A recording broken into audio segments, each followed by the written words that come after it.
Morena e te whānau, a very warm welcome to No Boundaries. It is a World Cup special and the Cricket World Cup is officially underway. The first match between England and New Zealand. It's a rematch of 2019 and boy do we wish that the BLACKCAPS played like they did this morning in 2019. What a pummelling it was. By 9 wickets they have beaten England. I am joined today by Mitchell McClenaghan in studio and Mike Hesson down the line. Fellas, I mean, what a great start. What a way to make a mark on this campaign, to start like that by 9 wickets. Rachin Ravindra and Devon Conway scoring centuries. That is, I mean, if we're going to talk more about the batting, I'll start that in a minute, but if I think of your perfect debut in a World Cup game, I'm thinking of Rachin. That's pretty good. But I'll start with your overall thoughts on the match. Mitch, I'll start with you. Can you believe that we're talking about a 9-wicket victory against an England team that I'd argue has looked pretty good over the last wee while? Yeah, well, let's just get the elephant out of the room straight away. We won boundary count back this time. 38 boundaries to 27. Yes, well done. You. Straight on the board. No, that's positive. No, look, it was an incredible start. It really was. It all went New Zealand's way. Obviously, with Tim Southee, Lockie Ferguson, Kane Williamson all injured. They wanted to win the toss and they wanted to bowl first because they felt like they weren't going to be able to defend a total with the lineup that they had, and they stacked their batting. Mitchell Satner coming in at 9. That's an incredibly stacked lineup. And after that, looked at the start, Johnny Bairstow got away, but everything just started to fall in place for the Kiwis. It certainly did, and then, like you say, Mitch, it just continued to do so throughout. Hess, if you look at that game, I mean, Gary Stead must be pretty pleased with himself. A few of us were not sure about this team or how they were going to line up on the day, as Mitch mentioned, a few injuries and such. But, geez, who's laughing now?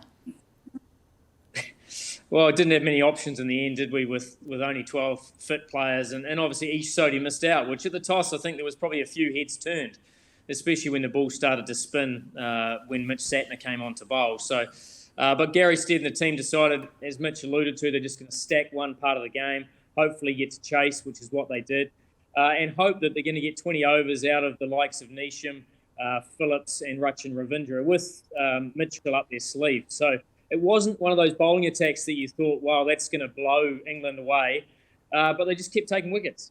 And, you know, whenever a partnership started to arise, you know, a wicket fell, whether it be a soft dismissal like Bairstow just chipping one down long off's throat, or the fact that Matt Henry came back in the middle after a good partnership between Root and Butler and got the crucial scalp of Joss Butler caught behind. I mean, New Zealand just kept taking wickets. You know, Glenn Phillips came on, took the wickets of Moeen Ali and Joe Root, and it doesn't get any better than that as one of your bowlers who potentially weren't going to play a massive role. So it was just a really fine bowling performance with a limited resources.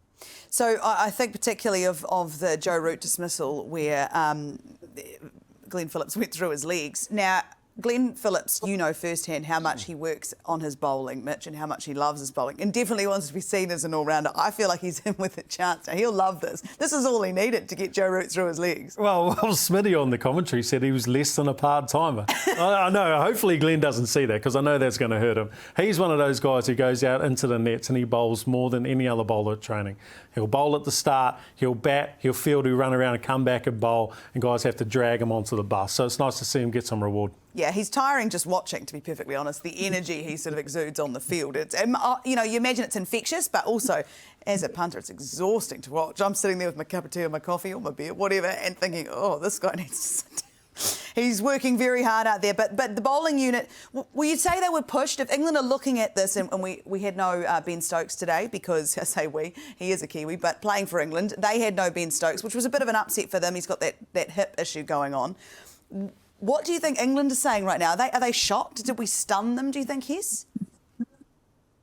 Well, I mean, they still had Chris Woakes at number 9, so they were still stacked from a batting point of view. So, I mean, I heard Joss Butler at the end thought they were maybe 50 short, and I think that's probably a fair reflection. And even 50 short, the way New Zealand batted, you know, that was probably not going to be enough. But as I said, it was just the fact that, you know, Bairstow looked great, then he got out. You know, everybody in the whole innings got double figures, I think, for the first time in ODI history. So it's not like guys didn't get a start, but they weren't able to kick on. And that was the difference. And I just thought Matt Henry was exceptional again tonight. You know, he's proved over the last few years in one-day cricket just how good he is. He took wickets at the top. He came back in the middle. He got one at the end. I mean, that's all you want from an opening bowler. And Mitch Satner to bowl 10 overs and not go for one boundary at Ahmedabad is an exceptional effort. So, I mean, England will definitely be saying, look, we got ourselves in, we got ourselves out, but I also think they've got to pat New Zealand on the back and say, hey, they just kept coming out hard at them. Yeah, they absolutely did. For you, the standout bowlers, Mitch, who was your pick of the bowlers today for New Zealand? Yeah, like Hess alluded to, Mitch Santner really held that middle of the innings together. I thought he was impressive, showed his experience and just the wonder as a cricket fan and any left-arm spinners out there butting, wanting to play for New Zealand, just watch how he changes his pace and varies his line as well. It's the best example going round in world cricket for left-arm orthodox spin at the moment. And then from a seamer's point of view, Matt Henry was exceptional. He was incredibly accurate, and I thought it was in a magnificent opening spell, particularly when Bolt went for a few at the other end. Bairstow was looking nice, and for Henry to dot it up at that top stage was really important. What I do like is that the confidence that Matt Henry's taken from the blast and how he performed there at the start of the innings and at the death, that's showing it's flowing through to his one-day game as well. And in the past, yes, I would say for Matt Henry, consistently making white ball sides, the reason he hasn't is because of the back end of the innings, and we're starting to see some really positive signs in how he's performing with the ball at the death. Yeah, definitely are. If we look at the captaincy from that innings, Hess, I'd love your thoughts on Tom Latham. Obviously not the usual ODI captain. We have Kane Williamson, who's injured. But, you know, the decision-making, when to bowl who. I mean, what did you make of the leadership group? Because we talked about being a little light in terms of experience at World Cups. How do you think they went today? I think he always had an attacking option. So he kept rotating, whether it be Santner, whether it be Henry, whether it be Bolt. He obviously had those three, and he had to try and get the rest out of the other four that I alluded to before. But he didn't let the game drift. So even when we got a wicket, he'd always bring back one of those three to try and take another one. So I thought Tom was very good today. Didn't let the game drift. You know, often you can try and save those overs for the rest of the guys and try and sort of bowl your part-timers, so to speak, at the same time, you know, to try and squeeze through overs for the middle. He didn't do that. You know, as I said, he was always attacking at one end, trying to get through overs at the other, whether it be Neesham. Rutchin, he kept Rutchin going, even to the left-handers when Sam Curran came on, and he actually probably bowled better to the left-handers than he did to the right-handers. So that will give Tom some confidence moving forward as well. So I just think it was a really good performance from that leadership group, and obviously Tom played a huge part in that. And we've talked about it being a great start-up performance. I mean, I thought we'd be challenging. I thought that challenging. I didn't know it was going to be a 9-wicket victory. Emphatic. If we look at the batting, Devon Conway, Will Young, unlucky to go out for a duck, but then, you know, as is the case, someone has to go that for Rutchin to do what he did with 123 runs, not out, mind you. What a start to his World Cup campaigns, Mitchell McClenaghan. Yeah, it was. Look, World Cups are where heroes are made, and we might have seen a new hero for New Zealand cricket being born in this first game of the World Cup. I thought the way he went out there and just played his natural game and took advantage of them having a field that really put the game in his favour. Very strong leg side player. They just had the one guy back on the leg side, huge gaps, and he really took advantage of that as well. And from there, I think it was the shot from Moeen Ali, and the off spinner has always been Rachin Ravindra's downfall. And as soon as he saw an opportunity, the over pitch half volley from Moeen Ali, and he took him downtown, put him 20 rows back. At that point, I was thinking, well, this kid's got it. And with Devon Conway at the other end, just the cool, calm collectiveness of Devon Conway, it was just such a great pairing to watch. And he scored at such a clip here, so, and then he put the foot down at one point for sure. But I think it was the fastest century in an ODI World Cup, 80-something balls. That is incredible, given this is his. I mean, if we put it into perspective, this young man in his first ever World Cup game, it's an opening game. Bit of chat around it being what happened in 2019, the rematch. You're in a stadium that can seat 120-odd thousand people. Didn't look to be that many people there, that's for sure. The heat, the conditions. I mean, it just didn't look to faze him at any point in that innings. No, I mean, I looked down and he was on 22 and he hit 5 of the best shots you'll see in any game. I mean, he drove, he pulled, he cut, he sliced off the back foot. He was exceptional. He clipped one through the leg side. He played some amazing shots to get to 22, and I'm thinking, oh, geez, he's shown enough here.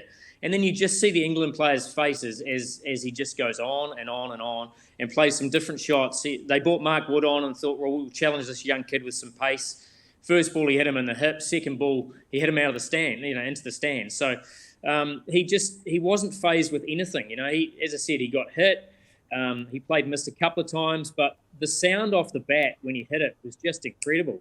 And it just echoed in that stadium. You could just hear it. And he just played some shots of a world-class player. Not a player who's just promising, of a world-class player. And that's pretty hard to do in an opening game of a World Cup when you've got Devon Conway at the other end who's 50 not out. But Rutchin looked a class act. And it was great to see him in a role that he's very familiar with. He's a top order player. Most of the time for New Zealand, he's played in that all-rounder role at sort of 7 when Mitch Satner hasn't been available. Great to see him in that role. Felt a little bit sorry for Will Young, obviously getting strangled down at the leg side first ball, but I think Kane might have one more game off, and then we could well see that battle between Young and Rutchin in terms of who's going to open for us.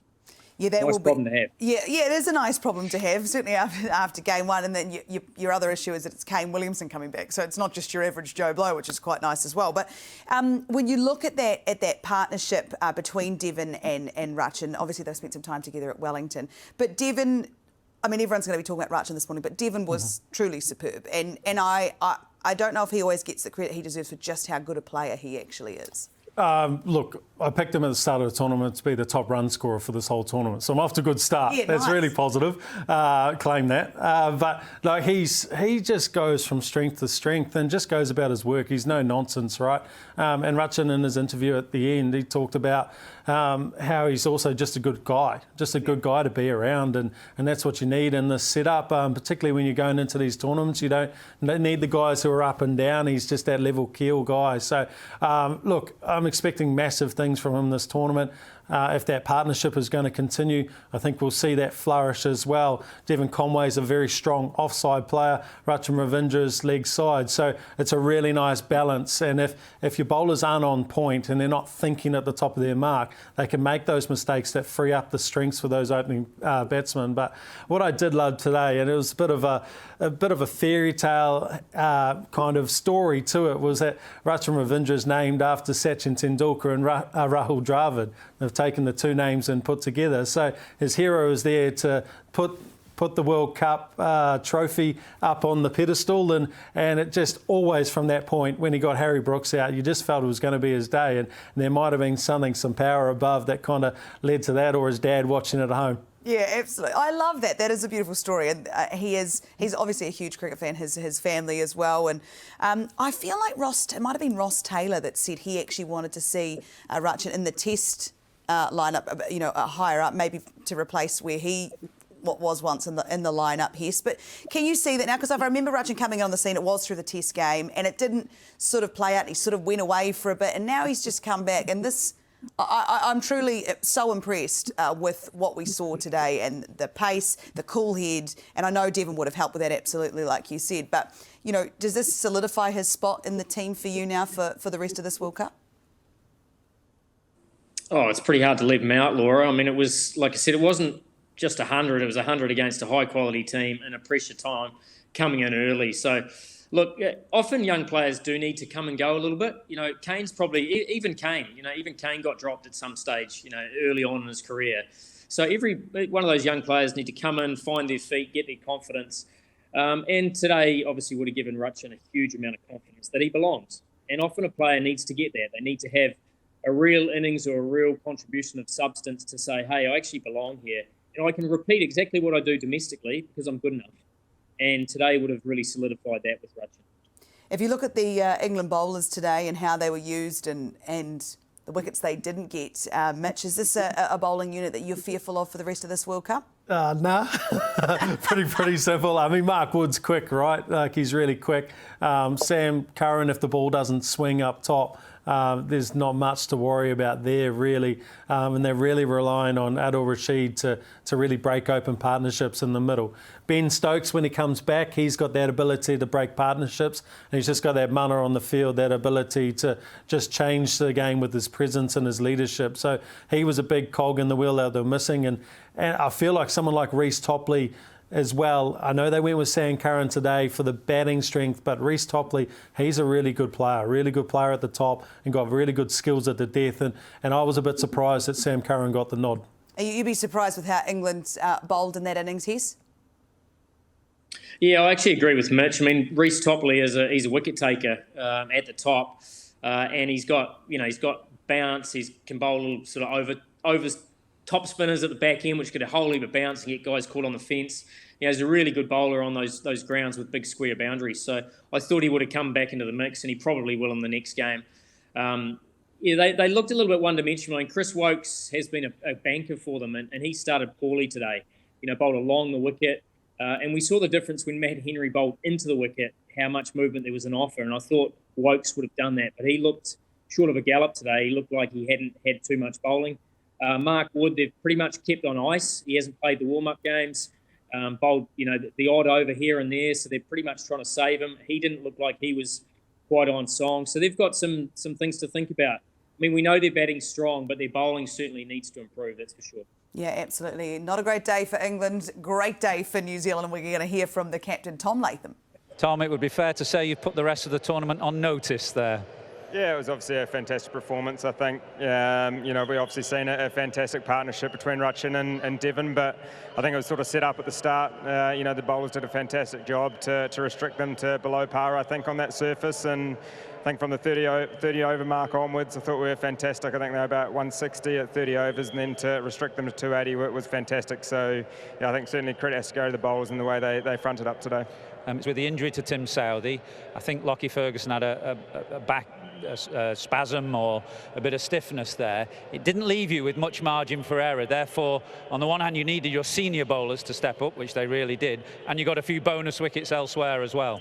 Yeah, absolutely. The likes of the two seamers, Henners and Bolty did a fantastic job up top. With England, we know they're going to come hard.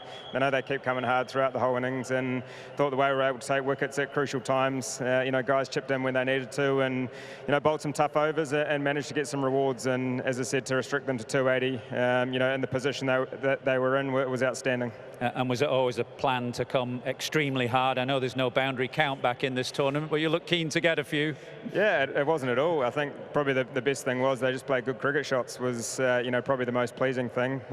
Some of the shots that they played was fantastic. Just reacted to what was being bowled, and certainly it wasn't a plan to come out and play that way. I think they obviously felt good, both of them, and it was pretty special to watch. Final question about Rachin Ravindra. It's quite a way to keep Kane Williamson's seat warm. He just said that before. He's happy parking up and watching that. So he obviously played a fantastic innings, and we're obviously super proud of him the way he's come out. I think it's his first one-dayer in that position. Batting a little bit higher. So we're looking forward to getting around him tonight. Good to see you with a smile on your face. Well played. Cheers. Thank you. We brush aside England, made it look very easy. Now we take on the Netherlands. We see them for the first time in this World Cup tonight against Pakistan. Of course, you can watch all of that on Sky Sport. The Netherlands are a team that you respect, but you're not fearful of them. It's certainly not after a performance like that, Mitch.